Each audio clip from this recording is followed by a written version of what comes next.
Tá aqui novamente que o motivo dessa live é a Lei Paulo Gustavo, né? Que foi implementada em 2023 e eu e o professor Washington fomos contemplados, se inscrevemos e fomos contemplados, né? Então essa aqui é a nossa contrapartida, né? E a gente ficou na área de literatura, produção cultural, especificamente literatura. E eu gostaria aqui de agradecer, né, novamente a Prefeitura Municipal de Assunção, que parceira, né, a Secult principalmente, ao coletivo Embrião Cultural, e sem eles a gente não estaria fazendo parte disso, principalmente a Cactus Produções, né, que forneceu aqui toda a estrutura e todo o equipamento para que essa contrapartida fosse realizada, fosse possível, né. Bom, tendo dito isso, eu gostaria aqui de convidar, né, o meu grande amigo Danilo Nascimento, que é professor, escritor, pesquisador, geógrafo, né, e um fã de cultura pop, assim como eu. E eu convidei aqui para bater um papo sobre o tema, e alguém que vai contribuir muito, porque, como eu já disse, é um cara que está na linha de frente do público que consome diretamente esse formato de literatura que eu vou tratar aqui. Obrigado por participar.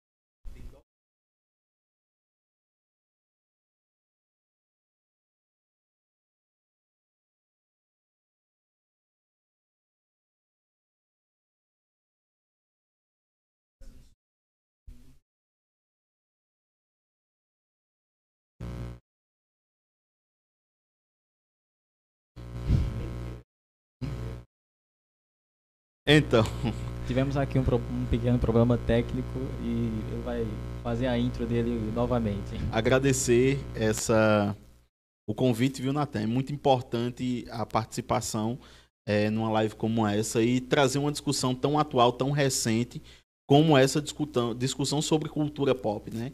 Quando a gente fala em cultura pop, muitos pensam somente no HQ, no universo de HQs, de filmes, mas isso vai muito mais além. E é algo que está intrínseco a essa nova roupagem social que nós temos e vamos conversar um pouquinho sobre. Exatamente. Bom, para começar, eu queria deixar claro aqui que existe uma discussão, Danilo. Eu acho que você deve saber dessa discussão de se HQs e mangás são ou não literatura. Bom, eu particularmente prefiro não entrar nos meandros dessa discussão. É algo que vai além das minhas competências, né?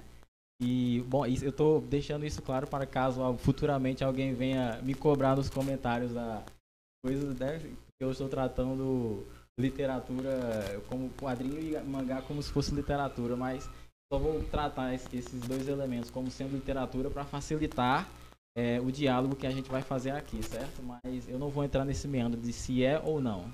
Entendeu, Danilo? Isso, então eu já vou dar meu posicionamento, viu, Natan? Eu pode acredito que cultura pop, que HQs e mangás, além de serem linguagens verbais, trazem toda uma roupagem não verbal e que com certeza se enquadram dentro da discussão de literatura. Por quê? Se nós retirarmos a animação, a história permanece a mesma, com narrativas, com construções, com ordens semânticas iguais a qualquer outra obra literária. Então, o meu posicionamento é que HQs e mangás são, sim, obras literárias. Aliás, o formato da HQ só adiciona a literatura porque adiciona a linguagem visual na coisa, sabe? Além Então, de ser muito mais includente exatamente. do que os livros convencionais. Porque se nós formos observar os livros como nós temos eles, em páginas em branco, cheio de letras, eles são direcionados a um público específico. Mas nós temos hoje uma multissérie de pessoas com várias e várias dificuldades de leitura, de interpretação. Exatamente. E que a HQ termina contemplando esse público e trazendo também a atenção dessas pessoas que são, digamos assim, deixadas de fora dessa literatura clássica e são abraçadas dentro desse novo modelo literário. Perfeitamente colocado, Danilo. Bom, para a gente iniciar nosso papo aqui, vamos falar um pouco sobre a origem desse formato, né? E como ela se modificou durante os anos, até ela ser levada um pouco mais a sério do que ela era inicialmente. Bom, Danilo, você acho que deve saber que a linguagem dos quadrinhos surgiu como uma linguagem, vamos dizer, aceitável. Surgia aquelas nas tirinhas de jornais, né? Que eram, como posso dizer, descartadas no sentido que era comprada no início do dia, o indivíduo lia e depois jogava fora no final do dia, né? O meio acadêmico, vamos dizer assim, via essa forma de narrativa como uma forma descartável, não levava a sério. Em meados do século XX, cresceu o interesse nos pontos de aproximação e distanciamento nessas duas formas de linguagem artística. Por quê? Porque foi em meados do século XX que a forma de narrativa dos quadrinhos e mangás começaram a tomar uma linguagem um pouco mais construtiva e como posso dizer, rica, sabe? Porque começaram a ter narrativas mais longas aos moldes das literaturas clássicas, né? Como eu posso dizer, dos gêneros de literatura clássica, romance, graphic novels, sem deixar de ser HQ. Né? E um momento muito importante da história, Nathan, que você fala, que é exatamente o século XX. A gente vai ter a chegada, né, o processo de globalização eclodindo no mundo. Então, novas narrativas, novas teias de informação se formavam em um novo modo e formato de capitalismo. E as tirinhas que surgiam como uma atraçãozinha lá nos jornais, elas começam a tomar um tom mais crítico, um tom mais geopolítico. E a gente vai ter Mafalda, né, todas essas tirinhas, e o próprio Snoopy.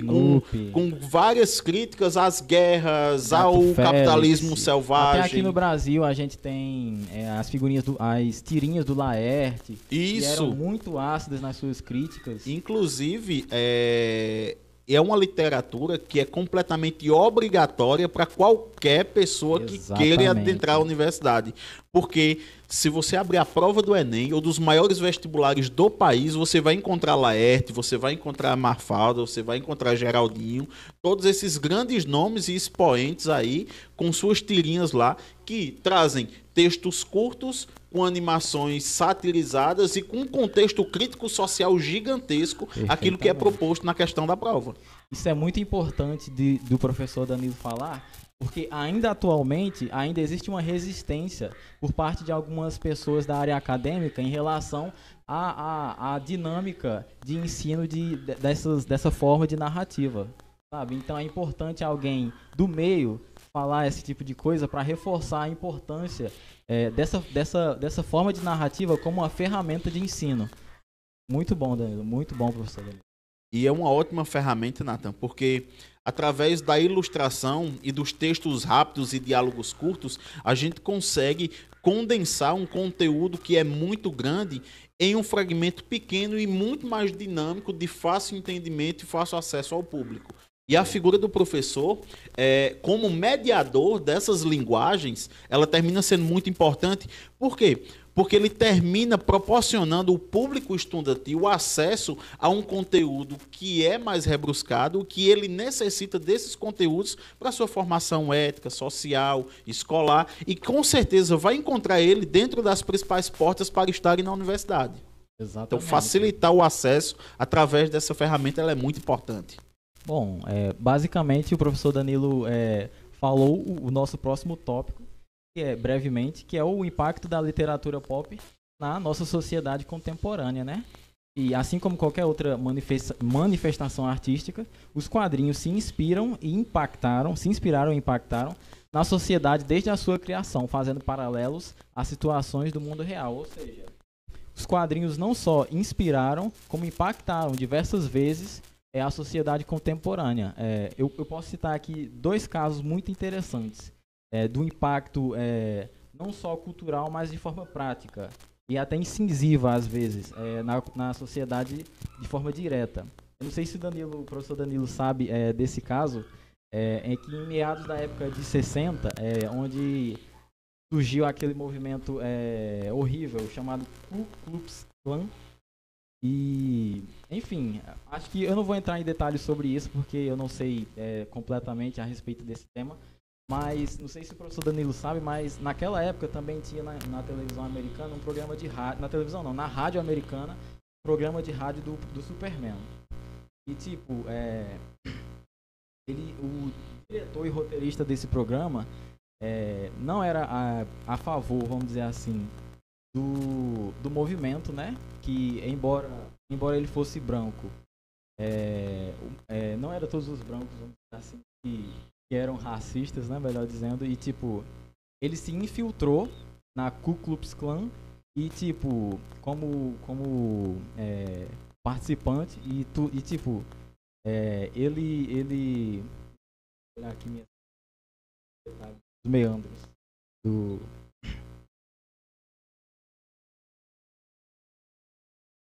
os detalhes que eram até então secretos dessa seita, ele pegou e vazou no episódio semanal da série. Ou seja, ele usou a série do Superman como uma plataforma de denúncia de um movimento tão atroz quanto era a Ku Klux Klan. Ou seja, aqui a gente observa um impacto social direto e incisivo na sociedade, não é, professor Danilo?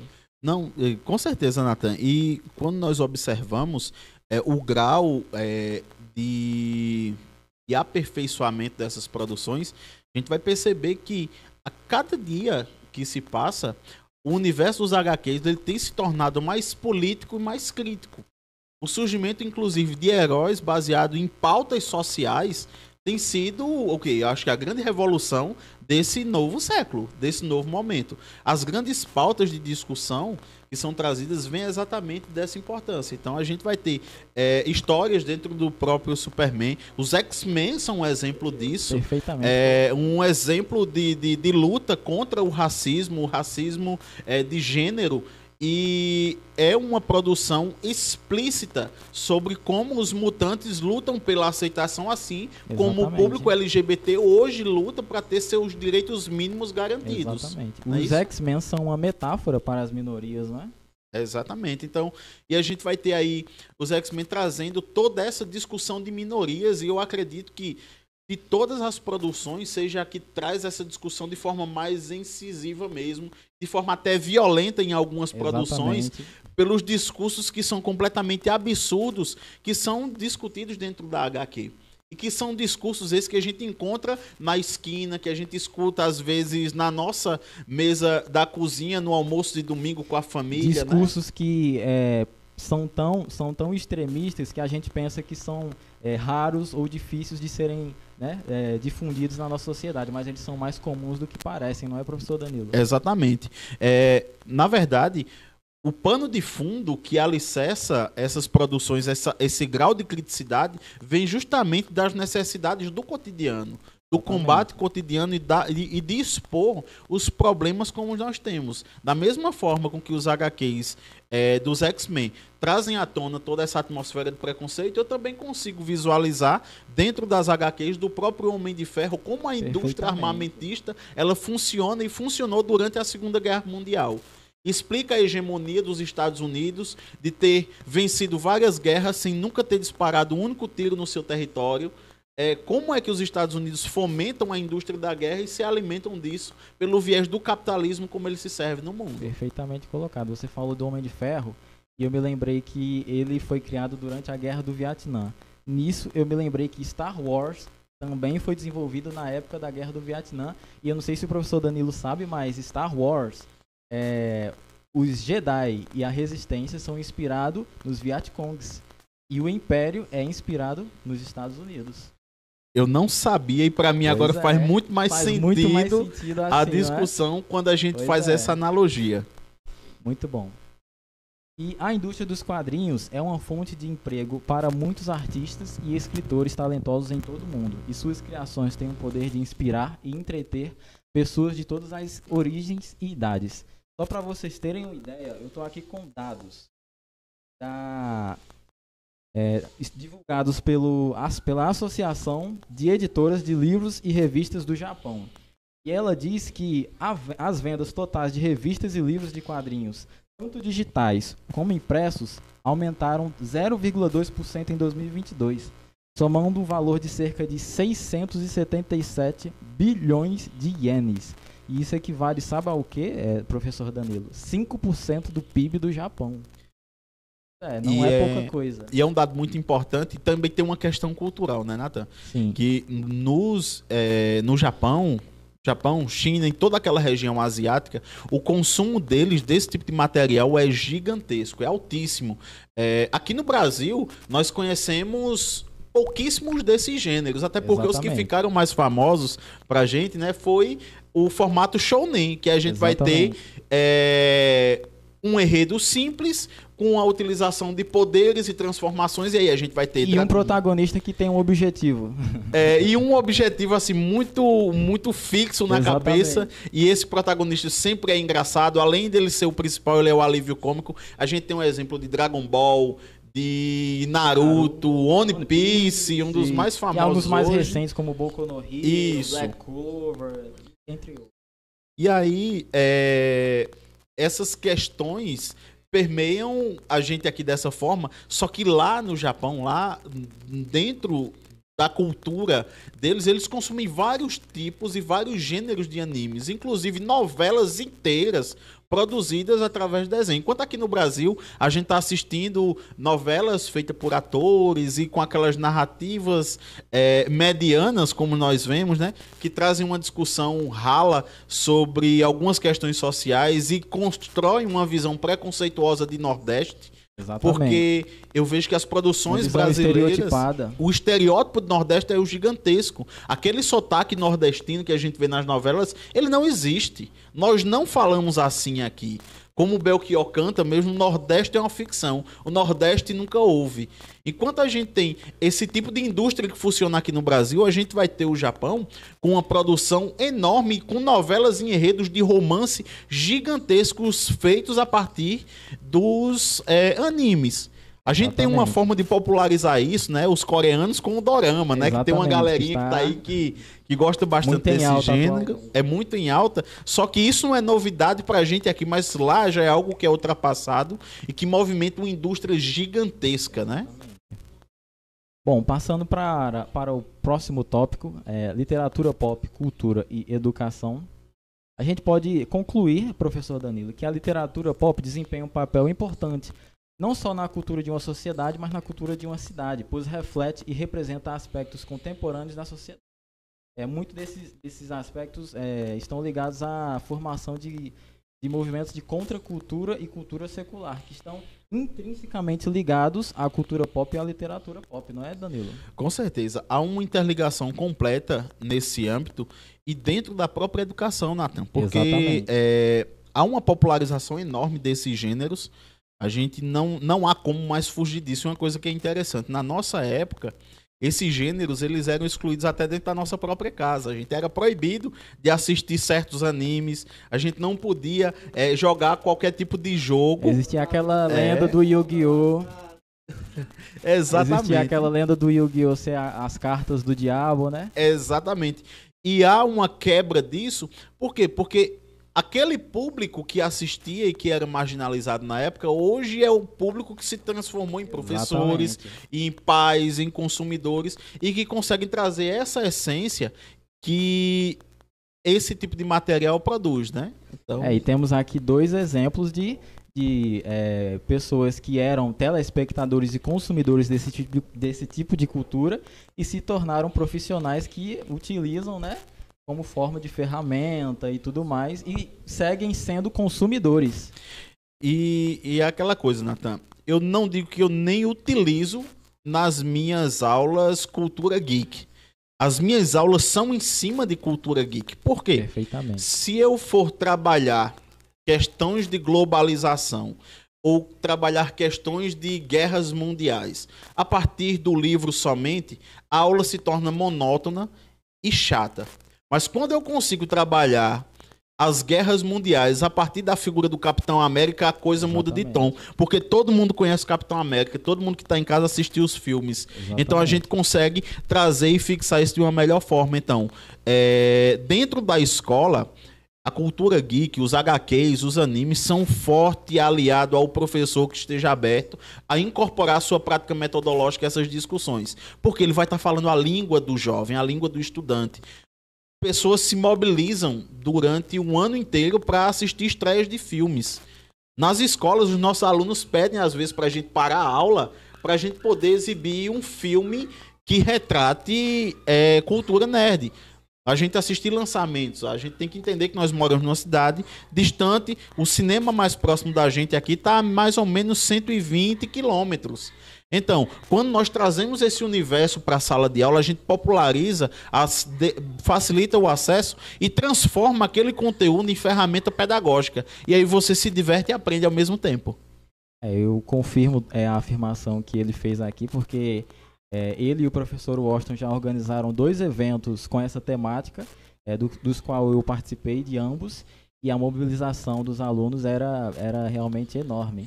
Exatamente, então a mobilização ela é enorme, porque em uma cidade como Assunção eu percebo o seguinte: nós temos 2 grandes públicos de adolescentes. O primeiro público é aquele público de adolescentes que se ligam e se guiam por uma cultura mais plastificada no que se diz respeito aos contextos globalizatórios, né? Então, a cultura de massa.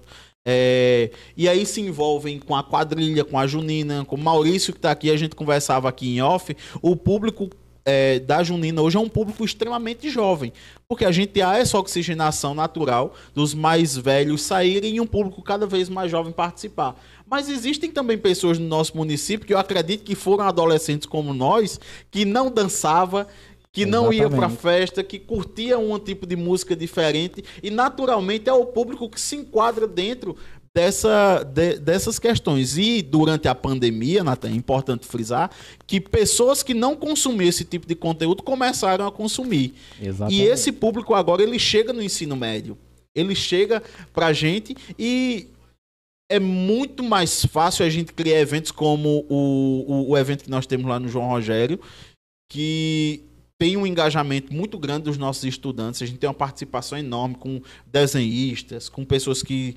escrevem e que são gamers também. Agora há pouco a gente teve um campeonato de Free Fire na escola. Em que momento nós poderíamos imaginar que uma escola poderia promover um evento com game nesse sentido? E a gente teve uma discussão muito interessante, um engajamento gigantesco. Evento esse encabeçado pelo professor Washington, que assim, mobilizou a comunidade escolar, e está todo mundo agora querendo, no retorno das aulas, já fazer uma segunda edição, porque faz parte do cotidiano. E uma escola, ela é o cotidiano do estudante. Então, se ele não se encontra na escola, se ele não se vê naquilo ali, ele não se sente representado e não se sente engajado a participar. Então, a responsabilidade de mediar esse tipo de conteúdo ela é enorme, porque a gente vai abraçar esse segundo público que tem algumas especificidades, que consome um tipo de material restrito, e a gente consegue fazer um diálogo entre quem assiste e quem não assiste em sala de aula. Muito bem colocado, professor Danilo. Inclusive, a literatura pop, todo esse meio de cultura pop, serve não só como uma ferramenta de ensino, mas como uma ferramenta de socialização. Porque sempre existem aqueles alunos, como você citou, que não se enquadram em outras formas de cultura, como a dança e tudo mais, e sempre se recluem, vamos dizer assim, na bolha deles. Isso é muito importante para trazer esses alunos com essas especificações, vamos dizer assim, para essa socialização, né? É muito importante. Exatamente, Nathan. E a gente precisa entender o seguinte: nós estamos vivendo o limiar do tempo de transição entre o mundo físico e o mundo virtual. A cada dia que se passa, nós nos robotizamos mais com a ideia da virtualidade. A própria live é um exemplo disso. A gente poderia estar fazendo essa discussão em uma palestra pública, a gente poderia estar em uma escola, a gente poderia estar fazendo isso na praça, dentro de um evento, de uma programação, mas a gente está na internet. Da mesma forma com que a internet está dentro da nossa sala de aula, um mundo virtual também está aqui. E a gente precisa ampliar esses espaços. Nos eventos esportivos escolares, nós temos uma lacuna que pode ser preenchida, porque tem aquele público de alunos que não jogam futebol, que não jogam vôlei, que não se enquadram em outras modalidades esportivas, mas que são muito bem, que dominam muito bem os esportes, que são esportes que acontecem em plataformas virtuais. Exatamente. E nós tivemos agora o primeiro campeonato de esportes lá na nossa escola, que foi o torneio de Free Fire, que é um esporte, inclusive, muito rentável. Muito rentável. Tem muita gente que teve o seu projeto de vida alicerçado nisso e está ganhando dinheiro participando dessas competições. Então, a gente tem que entender que a escola passa justamente por esse processo de transformação. E o mundo geek é exatamente a porta principal que faz conciliar essa transição. Perfeitamente colocado mais uma vez, o professor Danilo. Eu não poderia ter chamado alguém melhor para tratar desse assunto do que Danilo Nascimento, né? Mas, bom, esse tipo de literatura, Danilo, desempenha um papel importante e crucial, como a gente já citou, na educação de um jovem, pois oferece uma abordagem acessível e envolvente para explorar questões sociais, políticas e culturais. Ou seja, é muito acessível esse tipo de cultura. Você pode ler um mangá ou um quadrinho facilmente na internet. Você pode baixar, você pode assistir um anime facilmente na internet. Antigamente, a forma com que o telespectador tinha para acessar esse tipo de coisa era só assistindo, ou seja, tinha os horários específicos que passavam os animes, ele não podia escolher o horário que ele assistia. Para ler o mangá era muito difícil, porque aqui em Assunção, por exemplo, que é uma cidade pequena, não tinha banca e naquela época não existiam as mídias digitais, não existia o celular e smartphone para ter acesso a esse tipo de coisa. Então, hoje em dia, a forma de acessar esse tipo de coisa é muito mais meio redundante, mas é bem mais fácil de acessar essa mídia, não é, professor Danilo? Exatamente, Nathan, porque nós vivemos na marca na marca da globalização, que torna as distâncias muito mais curtas. Então, nós vivemos os tempos rápidos. Milton Santos ele traz uma discussão sobre os tempos lentos e os tempos rápidos, né? E as rugosidades espaciais. E nesse contexto a gente tem a internet encurtando distâncias, ela facilitando esse acesso. E essa sua discussão, Nathan, isso que você traz agora na sua fala, foi o que me incomodou a escrever o próximo capítulo do livro que nós iremos lançar. Exclusivo. Iniciaremos o processo esse ano, mas estaremos talvez lançando no início do ano que vem, já no aniversário da cidade do ano que vem, o volume 2 do Assunção, Paraíba, Teus Filhos Contam Tua História. E a escrita do meu capítulo vem justamente fazer uma reflexão sobre Assunção na era da globalização. Porque eu, o Washington, você, Maurício, Hamilton, nós fizemos a geração 90, digamos assim, a gente viveu a transformação desse processo. Nós somos as últimas pessoas, digamos assim, na faixa etária próxima da juventude, porque nem juventude somos mais, mas somos as últimas pessoas que ainda nos lembramos de como era a vida sem internet, antes do celular, como era a vida antes da internet, dos orelhões de ficha. E eu me recordo, Nathan, e o que me incomodou a escrever sobre a Assunção nessa nova era da globalização, que tudo de cultura geek que nós consumíamos vinham através de pessoas que saíam de Assunção, que iam a Campina Grande, que compravam games, revistas e traziam pra gente. Então, meu pai viajava muito a Campina, na época ele trabalhava vendendo doce, né? Tinha a doceira aqui do meu tio, e ele era um dos entregadores, ele trazia para mim muitas revistas Recreio. Inclusive, eu também a minha base de cultura pop foi formada pelas revistas Recreios. A minha base de cultura pop veio através da revista Recreio e dos cassetes antigos que meu pai alugava de Cavaleiro do Zodíaco. Então, teve um comprometimento dele de passar para mim um pouco desse universo, até porque ele consumia também. E aí, com as revistas Recreio, a gente tinha os lançamentos de games, de jogos. E uma coisa interessante, lá na revista Recreio tinha: para mais informações, acesse a internet, e tinha um site. Bem no início da internet. Bem no início. E nós aqui não sabíamos o que era internet. E na nossa cabeça, como ele foi a Campina, comprou uma revista e trouxe, Na nossa cabeça, a internet era um espaço físico como uma loja e a gente chegava lá e tinha as edições das revistas que a gente comprou. A gente não tinha essa ideia de um universo virtual para além das telas dos games. E a Assunção, ela vive esse processo de 90 até hoje, um processo de transformação, desde a chegada das primeiras TVs, do rádio, dos videogames, depois da internet com as LAN houses, depois internet e Wi-Fi, depois as plataformas mobile com celulares, como a gente tem hoje. Então, uma das discussões que esse novo livro vai trazer vai ser um capítulo dedicado a entender e a mostrar esse processo de transição de uma assunção dos tempos lentos para uma assunção dos tempos rápidos. E esse reflexo de uma assunção dos tempos rápidos são a nossa juventude atual, os jovens que nós fomos e a juventude atual, os paralelos e diferenças que esses públicos tiveram, né? Opa, isso é muito bom, é muito importante que você traga isso na próxima edição do livro, porque esse é um assunto da contemporaneidade. Vamos dizer, essa palavra eu não sei se existe, mas tudo bem. Contemporaneidade. Exatamente. É muito bom, muito bom. Agora eu vou para o assunto principal dessa live, um assunto que é o foco, o motivo de você estar aqui.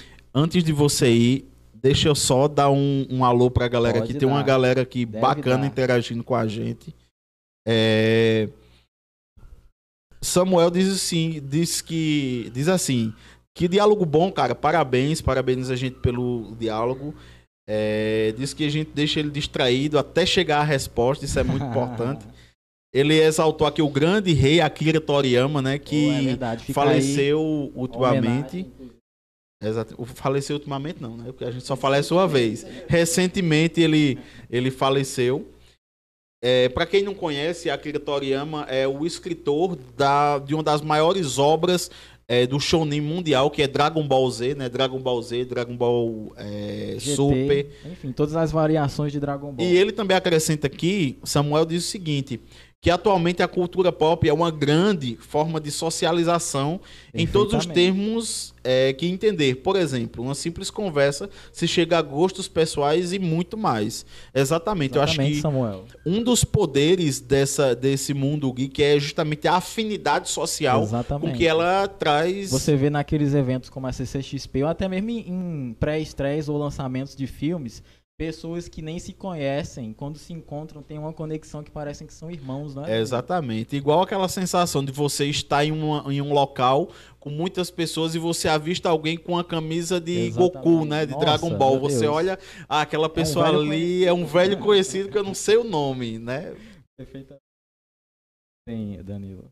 Existem aqui algumas perguntas que eu quero lhe fazer. Você, como professor e alguém que lida diretamente, como eu já disse, com o público-alvo desse tipo de cultura, para me responder sobre um pouco mais sobre o impacto desse tipo de literatura na cultura jovem assunçãoense. A primeira pergunta você acha que o jovem assunçãoense é influenciado pela literatura e a cultura pop? Com certeza, com certeza. Se a gente observar o nosso público hoje, e eu e o professor Washington, justamente pela afinidade que a gente falou agora há pouco dos temas, a gente começa a mapear os nossos estudantes que mais ou menos seguiam por esse público. E aí é onde a gente fica muito à vontade para a gente produzir metodologias pensadas nisso, porque ele é um público muito alto, muito alto. Então a gente meio que em uma sala de aula a gente tem meio a meio desse público que consome cultura nerd, que joga hoje as plataformas mobile, né, mas que estão completamente inteirados desse universo em que nós estamos, através das séries também. Inclusive, fica aí a menção para Samuel, que é fera em Mortal Kombat. Na última edição da JRDT Comic Con teve o campeonato de Mortal Kombat e ele deu uma rasteira em todo mundo lá. Eu nem tentei arriscar. É isso aí. A próxima pergunta, Danilo, de que forma você vê o impacto desse tipo de literatura nos jovens aqui de Assunção? Eu acredito que, pelo contato que nós temos tido, o primeiro é o de representatividade. O primeiro tem sido de representatividade em vários sentidos. Em todos os sentidos. Em todos os sentidos. Como nós falamos anteriormente, através de um mundo mais informacionalizado, A gente tem pessoas com posicionamentos muito mais à frente da sua idade. Isso é muito bom, Nathan. Porque a gente vê que essa juventude que se forma está sanando problemas da nossa antiga geração, de autoconhecimento, de conhecimento social, de pertencimento social, de descoberta de sua sexualidade também. E no mundo geek nós temos uma série de informações sobre isso. O adolescente que se entende e que percebe violência, que percebe abuso, porque ele lê um quadrinho e ele entendeu, porque ele ouviu uma música e compreendeu o que a letra fala, de pertencimento a um tipo de público, quando ele lê um quadrinho como X-Men, mais ou menos, é um exemplo disso. Então, a gente consegue perceber que o principal impacto disso é de representatividade. E você, quando passa nas ruas, você percebe pessoas que utilizam uma camisa de tal anime, e aí quando você pergunta por que, ele vai ter uma história para te explicar. Pô, eu tenho em mim uma tatuagem de Naruto na minha panturrilha, e aí, quando você me pergunta, tem toda uma questão por trás do porquê eu ter eternizado na minha pele a imagem desse personagem que para mim é muito importante e foi muito importante em várias etapas da minha vida, né? Exatamente. Como você disse, né? As questões que a geração anterior foi covarde em tratar, a geração atualmente está sendo extremamente corajosa em tratar, e a literatura pop e a cultura pop no geral ajuda a trazer essas questões à tona, e na questão da identificação também, né? Essa questão de identidade é muito importante, Nathan. E eu vejo isso que quando nós, em casa, né? Eu tiro um exemplo por mim. Quando minha mãe me proibia de assistir um anime, eu ia para casa do meu coleguinha assistir escondido. E hoje nós vemos que tem alguns jovens que, quando demonstram sua identidade, são reprimidos em casa, mas mesmo assim eles demonstram a sua identidade, mesmo com a repressão, até entender, fazer com que a família e os pais entendam essas questões de identidade, né? Perfeitamente colocado. Professor Danilo, na sua opinião, eu acho que você já falou sobre isso, mas vou perguntar novamente para que você responda incisivamente e deixar bem claro qual é a sua opinião sobre isso. Na sua opinião, qual a importância da literatura pop ou da cultura pop na cultura de uma cidade como Assunção? Uma das questões mais importantes, Nathan, como professor de geografia, é fazer com que meu estudante ele entenda o seu local no espaço. Quais são as geografias que o cercam? Os seus contextos sociais, dos mais mínimos das relações, mais dos seus ciclos mais íntimos, até as esferas globais. E o caminho de acesso, de chegada, é exatamente a cultura nerd. É poder falar a linguagem do jovem. E ele poder entender toda a geopolítica que está ali sendo consumida por ele. Quando ele assiste Attack on Titan, e ele entende que as 3 muralhas lá de Attack on Titan fazem referência aos 3 tipos de poderes dominantes desde o medievo até os tempos atuais. Quando ele assiste o Homem de Ferro e ele percebe que naquela discussão lá do Homem de Ferro, a gente está trazendo toda a hegemonia americana naquele contexto. Então, nesses resgates culturais que a gente traz nessas discussões em sala de aula, mora exatamente a origem do entendimento. Então, a gente consegue entender muito mais rápido os conteúdos quando a gente traz isso para a vivência do aluno, né? Ele já está fazendo isso. Em casa, ele já está assistindo série, ele já está consumindo. Não dá para trabalhar com o estudante e pedir para ele parar de consumir o que ele está consumindo para ir para os livros e estudar aqueles conteúdos em papel. Se o meu conteúdo em papel está na série que ele assiste, então o que eu preciso é fazer com que, através da cultura nerd, ele consiga desenvolver a linguagem geográfica de entendimento, a leitura crítica daquilo. E aí onde entra a discussão, é literatura de verdade? Se eu preciso ter uma leitura crítica para entender o que está ali, então claramente é um gênero literário. Fica aí a provocação. E aí, esse contexto de trazer os elementos, né, dessa cultura geek na sala de aula está justamente em desenvolver uma linguagem de desenvolvimento de leitura crítica mesmo, né? Muito, muito bom mesmo, professor Danilo. Na sua opinião, quais os benefícios de trabalhar a literatura pop no ambiente escolar? A gente já falou sobre alguns deles aqui, mas o professor Danilo pode discorrer mais um pouquinho a respeito. Em primeiro lugar, a facilidade que o professor tem em ter que trabalhar muitos conteúdos em pouco tempo de aula. Por quê? Você sabe que com esse desmonte da educação que nós estamos tendo, né, com várias disciplinas eletivas que tiram o foco principal de disciplinas tão importantes para o entendimento da sociedade, como geografia, como a história, a filosofia, a sociologia, a gente precisa ter um curto espaço de tempo para poder trabalhar essas questões. E aí, em 50 minutos, o que é que dá para fazer? Eu vou passar 50 minutos de leitura de livro, de leitura de slides enormes, quando eu posso, em 15 minutos, trazer um episódio de um anime, posso passar na sala e depois gerar toda uma discussão em torno disso. Então, otimiza o nosso tempo de planejamento, aproxima a gente do nosso público estudantil e faz com que a aula fique muito mais fluida. A gente pode fazer as salas de aula invertidas. Porque quando eu estou lá com o meu livro de geografia falando de globalização, a sala está muda. Mas quando eu estou falando de globalização a partir das tecnologias militares de Tony Stark, eu deixo de ser protagonista porque tem aluno na sala que consome esse material até mais do que eu. E aí ele dá aula. E aí, quando ele está falando sobre essas tecnologias militares, ele percebe que ele entendeu e ele aprendeu sobre esse conteúdo. Então eu acho que é exatamente isso. Muito bom mesmo. A última pergunta é... Eu acho que você já respondeu também, mas eu vou perguntar ela de uma forma diferente. Você disse, a minha pergunta é, você tem interesse em escrever alguma coisa relacionada à literatura ou à cultura pop?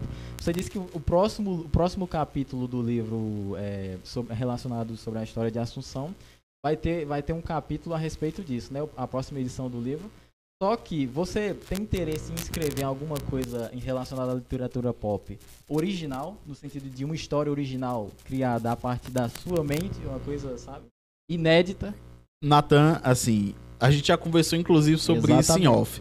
Eu tenho uma vontade enorme de poder juntar uma equipe e a gente poder elaborar roteiro e escrever uma história em quadrinho que seja completamente inédita com o plano de fundo a nossa cidade.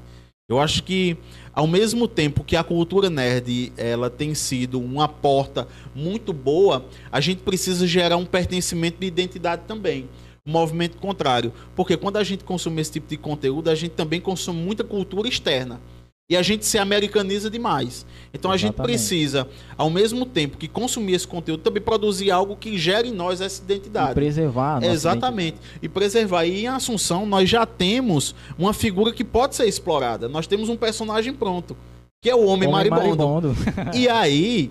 O Homem Maribondo já tem uma série de filmes, tem um documentário sendo produzido pela Cactus e brevemente vai estar disponível aí para todo mundo poder acompanhar. Fiquem ligados aí. Mas seria muito interessante desenvolver dentro de uma revista em quadrinho uma história sobre o Homem Maribondo. Porque na HQ nós não temos a limitação técnica de poder trazer poderes, discussões, personagens, roupas e tecnologias, porque no papel tudo é possível. Exatamente, muito bem colocado.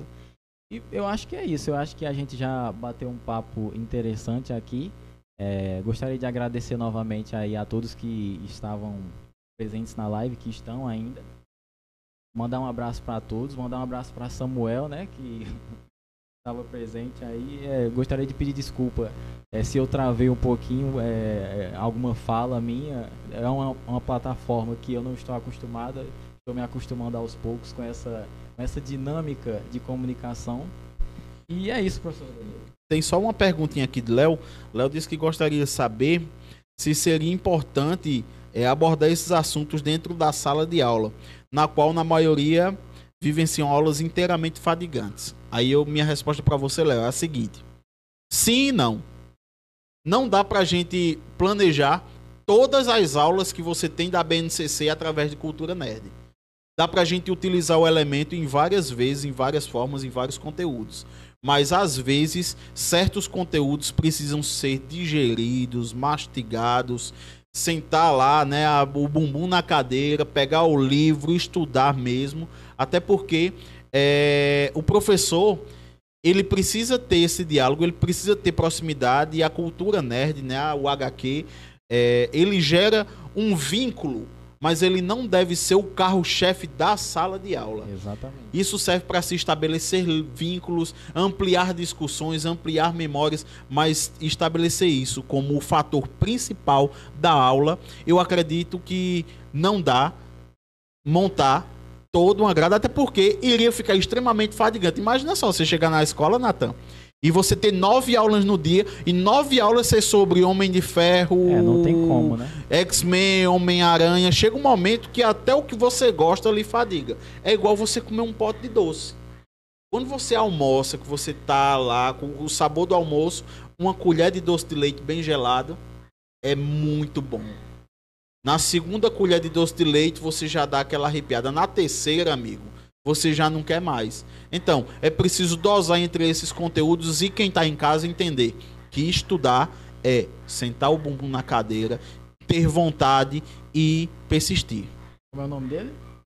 Leonardo Silva, nosso amigo Léo. Leonardo Silva, ele já basicamente falou tudo, as palavras deles eu faço as minhas, só que assim, a ideia de usar a cultura pop e a literatura pop como ferramenta já é justamente para deixar essa dinâmica de ensino um pouco menos fadigante, né? Só que não tem como você fazer do ensino basicamente só literatura pop e cultura pop, não tem como, né? Até porque, Nathan, como você falou, é uma ferramenta, Exatamente, não é a ferramenta. Ela é uma ferramenta para deixar essa dinâmica de ensino um pouco menos fadigante. Não é o miolir da coisa, né? Bom, então é isso. Eu acho que você já pode se despedir também, professor Danilo. Muito obrigado, Nathan. Primeiro, agradecer a você pelo convite. Professor Washington, a equipe aqui da produção. A Maurício também, parabenizar, viu, Maurício? É uma responsabilidade muito grande dividir uma live onde você esteve presente. E agradecer o pessoal também que está em casa, falar da importância que tem desse acompanhamento do público. Discutir temáticas como essa são muito importantes para que a gente se perceba como indivíduo, se a gente se perceba também na nossa prática diária e sala de aula, que os estudantes também se identifiquem com isso, entendam como isso tem sido importante. E é isso. E também eu gostaria, Nathan, não posso esquecer, deixar um beijo, um abraço para minha esposa que está me assistindo agora. Beijo, meu amor, eu te amo. Um beijinho pra minha filha também. Amo vocês. E é isso. E é isso.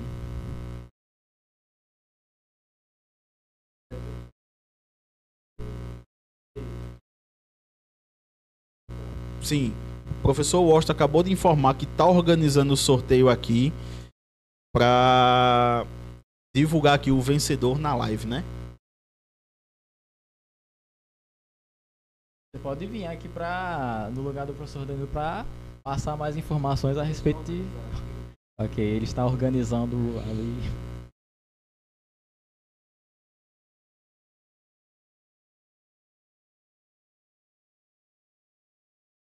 Sim, o Washington vai para a ferramenta da roleta online. Inclusive, essa roleta é o terror dos nossos estudantes, viu, Nathan? A gente vai sortear trabalho, coloca o nome deles. Olha aí, ele usa de mais uma dinâmica tecnológica contemporânea. Para desmanchar os grupinhos, Exatamente. né? Desmanchar os grupinhos.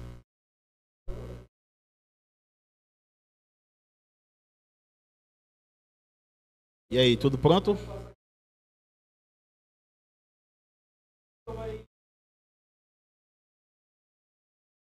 Tá, o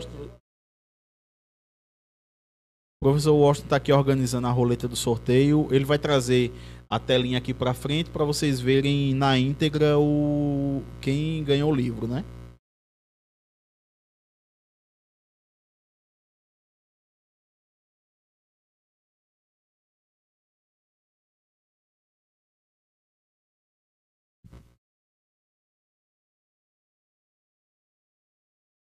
Ótimo. Então, Hamilton pediu para informar que ele vai fazer um cortezinho aqui para uma tela enquanto estão organizando o sorteio e já já nós voltamos aí com o resultado para vocês, viu?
É isso aí, pessoal. Agora vamos fazer o sorteio do livro. Cadê o livro?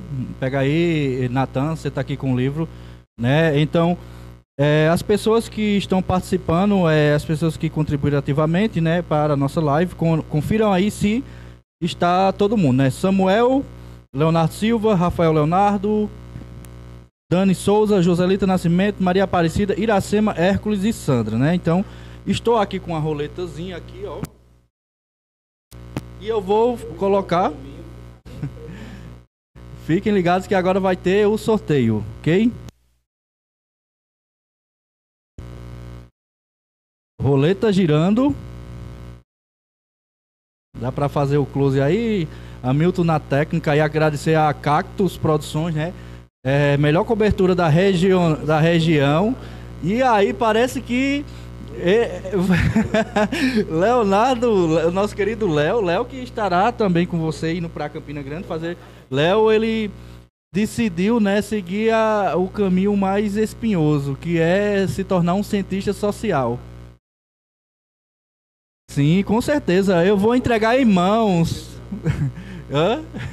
Eu vou entregar em mãos a Leonardo. Mas é isso aí, Léo. Eu te entrego, né? A gente se vê bastante aqui em Assunção.